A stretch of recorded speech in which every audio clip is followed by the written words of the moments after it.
ओम शांति। आज बाबा की 6 तारीख की मुरली सुनेंगे। बाबा ने कहा, मीठे बच्चे, जैसे तुम आत्माओं को यह शरीर रूपी सिंहासन मिला है, ऐसे बाप भी इस दादा के सिंहासन पर विराजमान हैं। उन्हें अपना सिंहासन नहीं है। आज का प्रश्न, जिन बच्चों को ईश्वरीय संतान की स्मृति रहती है, उनकी निशानी क्या होगी? उत्तर है, बाबा ने कहा, उनका सच्चा लव एक बाप से होगा। ईश्वरीय संतान कभी भी लड़ेंगे झगड़ेंगे नहीं। उनकी कुदृष्टि कभी नहीं हो सकती। जब ब्रह्मा कुमार कुमारी अर्थात बहन भाई बने तो गंदी दृष्टि जा नहीं सकती। आज का गीत है, छोड़ भी दे आकाश सिंहासन। छोड़ भी दे आकाश सिंहासन। ओम शांति। अब बच्चे जानते हैं, बाबा ने आकाश सिंहासन छोड़कर अब दादा के तन को अपना सिंहासन बनाया है। वह छोड़कर यहाँ आकर बैठे हैं। यह आकाश तत्व तो है जीव आत्माओं का सिंहासन। आत्माओं का सिंहासन है मह तत्व, जहाँ तुम आत्माएं बिगड़ शरीर रहती थी। जैसे आकाश में सितारे खड़े हैं ना, वैसे तुम आत्माएं भी बहुत छोटी छोटी वहाँ रहती हो। आत्मा को दिव्य दृष्टि बिगड़ देखा नहीं जा सकता। तुम बच्चों को अभी यह ज्ञान है, जैसे स्टार कितना छोटा है, वैसे आत्माएं भी बिंदी मिसल है। अब बाप ने सिंहासन तो छोड़ दिया। बाप कहते हैं, तुम आत्माएं भी सिंहासन छोड़कर यहाँ इस शरीर को अपना सिंहासन बनाती हो। मुझे भी जरूर शरीर चाहिए।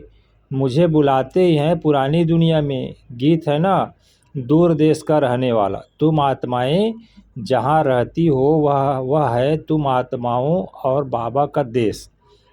फिर तुम स्वर्ग में जाते हो, जिसकी बाबा स्थापना कराते हैं। बाबा खुद उस स्वर्ग में नहीं आते, खुद तो वाणी से परे वानप्रस्थ में जाकर रहते हैं। स्वर्ग में उनकी दरकार नहीं, वह तो दुख सुख से न्यारे हैं ना। तुम तो सुख में आते हो तो दुख में भी आते हो। अभी तुम जानते हो, हम ब्रह्मा कुमार कुमारियाँ बहन भाई हैं। एक दो में कुदृष्टि का ख्याल भी नहीं आना चाहिए। यहाँ तो तुम बाप के सम्मुख बैठे हो, आपस में बहन भाई हो। पवित्र रहने की युक्ति देखो कैसी है। यह बातें कोई शास्त्रों में नहीं है। सभी का बाबा एक है तो सभी बच्चे हो गए ना। बच्चों को आपस में लड़ना झगड़ना भी नहीं चाहिए। इस समय तुम जानते हो, हम ईश्वरी संतान हैं। पहले आसुरी संतान थे, फिर अब संगम पर ईश्वरी संतान बने हैं। फिर सतयुग में दैवी संतान होंगे। यह चक्र का बच्चों को मालूम पड़ा है। तुम ब्रह्मा कुमार कुमारियाँ हो, फिर कभी कुदृष्टि जाएगी नहीं। सतयुग में कुदृष्टि होती नहीं। कुदृष्टि रावण राज्य में होता है। तुम बच्चों को सिवाय एक बाप के और कोई की याद नहीं रहनी चाहिए। सबसे जास्ती एक बाप से लव हो जाए। मेरा तो एक शिव बाबा, दूसरा न कोई। बाप कहते हैं, बच्चे अभी तुमको शिवालय में चलना है।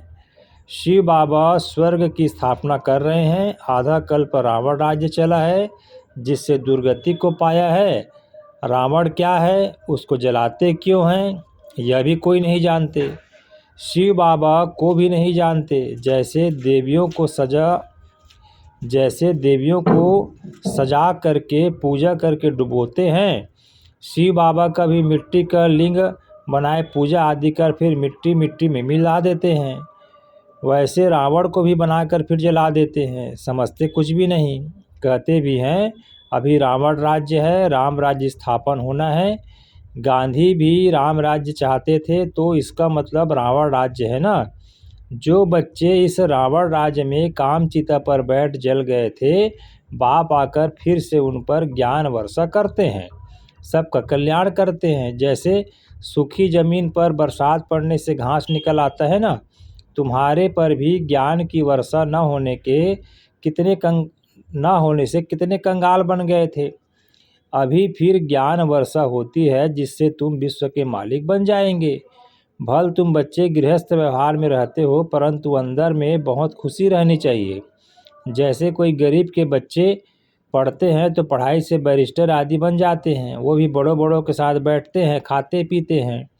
भीलने की बात भी शास्त्रों में है ना। तुम बच्चे जानते हो, जिन्होंने सबसे जास्ती भक्ति की है वही सबसे जास्ती ज्ञान आकर लेंगे।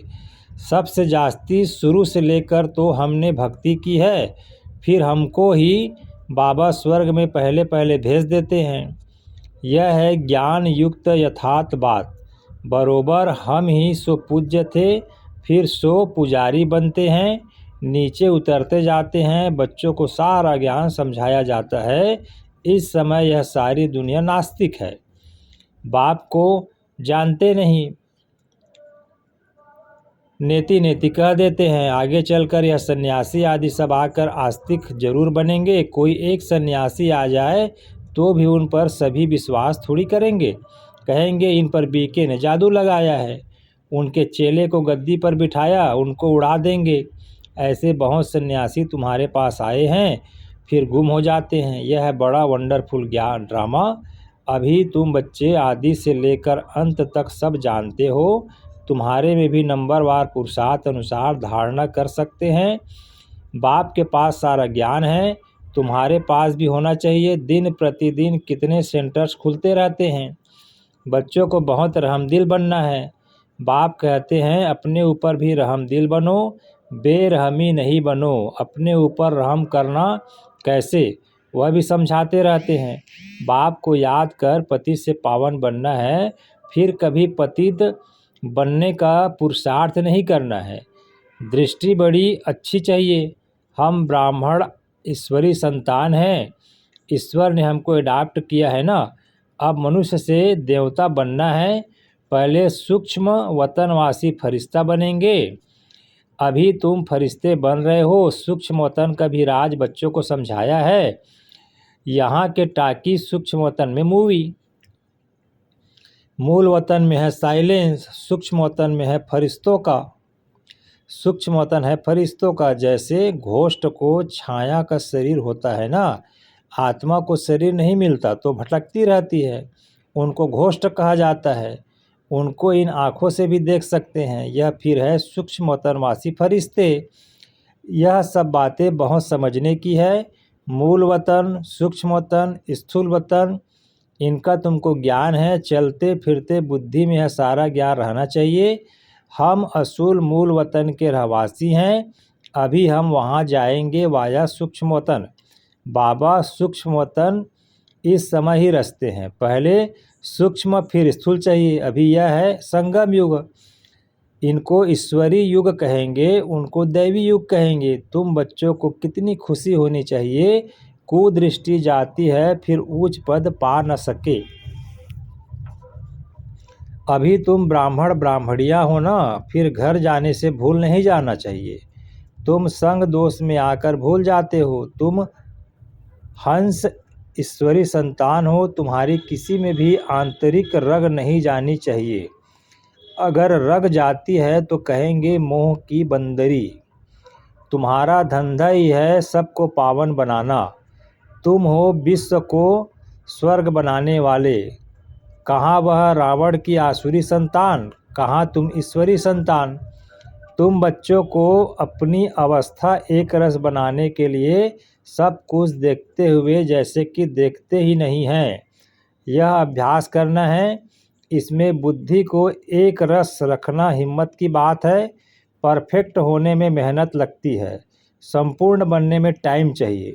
जब कर्मतीत अवस्था हो तब वह दृष्टि बैठे, तब तक तुम कुछ न कुछ खींच होती रहेगी। इसमें बिल्कुल उपराम होना पड़ता है। लाइन क्लियर चाहिए, देखते हुए जैसे तुम देखते ही नहीं हो। ऐसा अभ्यास जिसका होगा वही उच्च पद पाएंगे। अभी वह अवस्था थोड़ी है। सन्यासी तो इन बातों को समझते भी नहीं हैं। यहाँ तो बड़ी मेहनत लगती है। तुम जानते हो, हम भी इस पुरानी दुनिया का सन्यास कर बैठे हैं। बस हमको तो अब स्वीट साइलेंस होप में जाना है और कोई भी बुद्धि में नहीं है। जितना तुम्हारी बुद्धि में है तुम ही जानते हो। अब वापस जाना है। शिव भगवानुवाच भी है, वह पतित पावन लिबरेटर गाइड है। कृष्ण कोई गाइड नहीं। इस समय तुम भी सबको रास्ता बताना सीखते हो, इसलिए तुम्हारा नाम है पांडव रखा है। तुम पांडवों की सेना है। अभी तुम देही अभिमानी बने हो, जानते हो अब वापस जाना है। यह पुराना शरीर छोड़ना है। सर्प का मिसाल, भमरी का मिसाल, यह सब है तुम्हारे इस समय के। तुम अभी प्रैक्टिकल में हो। वह तो यह धंधा कर न सके। तुम जानते हो यह कब्रिस्तान है, अब फिर परिस्तान बनना है। तुम्हारे लिए सब दिन लक्की है। तुम बच्चे सदैव लक्की हो। गुरुवार के दिन बच्चों को स्कूल में बिठाते हैं, यह रस्म चली आती है। तुमको अभी वृक्षपति पढ़ाते हैं, यह बृहस्पति की दशा तुम्हारी जन्म जन्मांतर चलती है। यह है बेहद की दशा। भक्ति मार्ग में हद की दशाएं चलती है। अभी है बेहद की दशा, तो पूरी रीति मेहनत करनी चाहिए। लक्ष्मी नारायण कोई एक तो नहीं है ना, उन्हों की तो डिनास्टी होगी ना, जरूर बहुत राज्य करते होंगे। लक्ष्मी नारायण की सूर्यवंशी डिनास्टी का राज्य चला है, यह बातें भी तुम्हारी बुद्धि में है। तुम बच्चों को यह भी साक्षात्कार हुआ है कि कैसे राज तिलक देते हैं। सूर्यवंशी फिर चंद्रवंशी को कैसे राज्य देते हैं।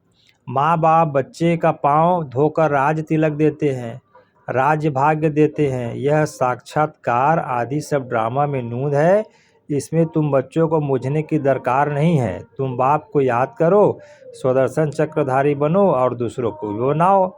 तुम हो ब्रह्मा मुखवंशावली स्वदर्शन चक्रधारी सच्चे ब्राह्मण। शास्त्रों में स्वदर्शन चक्र से कितनी हिंसाएं दिखाई है। अभी बाप तुम बच्चों को सच्ची गीता सुनाते हैं, यह तो कंठ कर लेनी चाहिए। कितना सहज है। तुम्हारा सारा कनेक्शन है ही गीता के साथ। गीता में ज्ञान भी है तो योग भी है। तुमको भी एक ही हिसाब, बाबा ने कहा तुमको भी एक ही किताब बनाना चाहिए। योग का किताब अलग क्यों बनाना चाहिए, परंतु आजकल योग का बहुत नामाचार है, इसलिए नाम रखते हैं ताकि मनुष्य आकर समझे। आखिरियन यह भी समझेंगे कि योग एक बाप से लगाना है। जो सुनेंगे वह फिर अपने धर्म में आकर ऊंच पद पाएंगे। अच्छा जी, मीठे मीठे सिक्किलदे बच्चों प्रति माता पिता बाप दादा का याद प्यार और गुड मॉर्निंग। रूहानी बाप की रूहानी बच्चों को नमस्ते, और हम रूहानी बच्चों का भी रूहानी माता पिता बाप दादा को याद प्यार गुड मॉर्निंग नमस्ते बाबा। आज की धारणा है, पहला, अपने ऊपर आपे ही रहम करना है। अपनी दृष्टि बहुत अच्छी पवित्र रखनी है। ईश्वर ने मनुष्य से देवता बनाने के लिए अडॉप्ट किया है, इसलिए पतित बनने का कभी ख्याल भी न आए। दूसरा पॉइंट, संपूर्ण कर्मातीत अवस्था को प्राप्त करने के लिए सदा उपराम रहने का अभ्यास करना है। इस शरीर में सब कुछ देखते हुए भी नहीं देखना है। इसी अभ्यास से अवस्था एक रस बनानी है। अच्छा जी, बाबा ने आज वरदान दिया, हर कदम में पद्मों की कमाई जमा करने वाले सर्व खजानों से संपन्न व तृप्त आत्मा भव। हर कदम में पद्मों की कमाई जमा करने वाले सर्व खजानों से संपन्न व तृप्त आत्मा भव। जो बच्चे बाप की याद में रहकर हर कदम उठाते हैं, वह कदम कदम में पद्मों की कमाई जमा करते हैं। इस संगम पर ही पद्मों की कमाई की खान मिलती है। संगम युग है जमा करने का युग। अभी जितना जमा करना चाहो उतना कर सकते हो। एक कदम अर्थात एक सेकंड भी बिना जमा के ना जाए, अर्थात व्यर्थ ना हो। सदा भंडारा भरपूर हो, अप्राप्त नहीं कोई वस्तु। ऐसे संस्कार हो। जब अभी ऐसी तृप्त व संपन्न आत्मा बनेंगे, तब भविष्य में अखूट खजानों के मालिक होंगे। आज का स्लोगन है, बाबा ने कहा, कोई भी बात में अपसेट होने के बजाय नॉलेज फुल की सीट पर सेट रहो। मातेश्वरी जी के अनमोल महावाक्य, आधा कल्प ज्ञान ब्रह्म का दिन और आधा कल्प भक्ति मार्ग की रात। आधा कल्प है ब्रह्मा का दिन, आधा कल्प है ब्रह्मा की रात। अब रात पूरी हो सवेरा आना है। अब परमात्मा आकर अंधियारे की अंत कर सोझरे की आदि करता है। ज्ञान से है रोशनी, भक्ति से है अंधियारा। गीत में भी कहते हैं इस पाप की दुनिया से दूर कहीं ले चल। चित चैन जहाँ पावे, यह है बेचैन दुनिया जहाँ चैन नहीं है। मुक्ति में मुक्ति में ना चैन ना है बेचैन। सत्युग त्रेता है चैन की दुनिया। जिस सुख धाम को सभी याद करते हैं, तो अब तुम चैन की दुनिया में चल रहे हो। वहाँ कोई अपवित्र आत्मा जा नहीं सकती। वह अंत में धर्मराज के डंडे खाए कर्म बंधन से मुक्त हो शुद्ध संस्कार ले जाते हैं, क्योंकि वहाँ ना अशुद्ध संस्कार होते न पाप होता है। जब आत्मा अपने असली बाप को भूल जाती है, तो यह भूल भुलैया का अनादि खेल हार जीत का बना हुआ है। इसलिए अपन इस सर्वशक्तिमान परमात्मा द्वारा शक्ति ले विकारों के ऊपर विजय पहन 21 जन्मों के लिए राज्य भाग्य ले रहे हैं। अच्छा, ओम शांति। अव्यक्त इशारे हैं। सत्यता और सभ्यता रूपी कल्चर को अपनाओ। आपके बोल में स्नेह भी हो, मधुरता और महानता भी हो, सत्यता भी हो, लेकिन स्वरूप की नम्रता भी हो। निर्भय होकर अथॉरिटी से बोलो, लेकिन बोल मर्यादा के अंदर हो। दोनों बातों का बैलेंस हो। जहाँ बैलेंस होता है वहाँ कमाल दिखाई देती है, और वह शब्द कड़े नहीं मीठे लगते हैं। तो अथॉरिटी और नम्रता दोनों के बैलेंस की कमाल दिखाओ। यही है बाप की प्रत्यक्षता का साधन। ओम शांति।